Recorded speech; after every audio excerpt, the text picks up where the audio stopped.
Welcome back, boys and girls. This is weekly roundup number 34.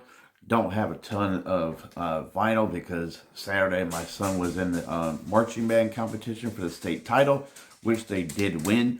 Their school has now won 4 straight marching band state titles. So, more than a fair trade-off. To be able to get to see my son actually win his first. My daughter was a part of the other 3. But we'll go ahead and get right into it. Not a lot of stuff, but a lot of good stuff though. Starting off with some Napalm Death with Harmony Corruption. Some Tango Down with Damage Control. Fantastic if you like early 80s hard rock. This is definitely a band you want to check out. Some Merciful Fate, Time for Halloween. And some Warrant, Cherry Pie. Kind of all over the place with this week. Iron Maiden, Number of the Beast. I really feel this album, it gets called overrated a lot. And I think it's mainly because Run to the Hills has been played like 9 gazillion times. But to me, if you put Total Eclipse on here instead of Gangland on the original version, this CD has both. The original had Gangland, and I think Total Eclipse was the B-side to that.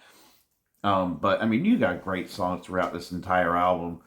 You know, you're starting off with Invaders, then you got Children of the Damned, you got The Prisoner, the title track, you got 22 Acacia Avenue. And then, you end it with the epic Hallowed Be Thy Name. I think this album is at least an 8 out of 10. Then we got some Dio, Last in Line. Little comp from Anthrax, Attack of the Killer Bee. Fantastic album. A lot of B-sides, singles, cover songs. Little Megadeth with So Far So Good So What. Underrated album in my opinion. And some Birds of Prey with Sulfur and Semen. Just an absolute wonderful title. Really good kind of a mixture of death and groove metal. And finishing off the CDs, Framing Armageddon, Iced Earth, the final album they would do with Ripper on vocals. And we'll get into the vinyl. Some Obituary, Cause of Death. The live Infection, which just basically was live in the studio. The only difference lineup-wise is one of the guitarists was not on the original version. So don't really know if I'll try to pick up an original copy. This might try to pick up the original on CD though.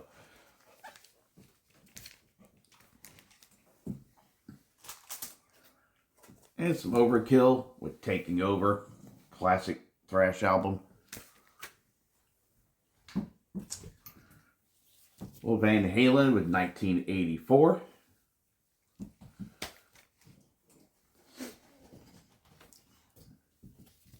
Def Leppard, On Through the Night. First 2 Def Leppard albums, in my opinion, are perfect. Myself and the guys on GTR Rock Run, we did a ranking for High and Dry, and I told them if they ever decide they want to do a ranking of this album, I am out because I don't know how I would rank this album. Like, basically, in my opinion, it's 11 number 1 tracks, in my opinion. And it's really a shame that Pete Willis would leave after the second album. I think that combination of Clark and Willis could have really kept that band heavier than what they would end up being. And then finish everything off, a little tribute to the Spaceman Kiss Love Gun, my favorite of their 70s output. And that's it. Really quick roundup. So I hope you enjoy what you saw. God bless.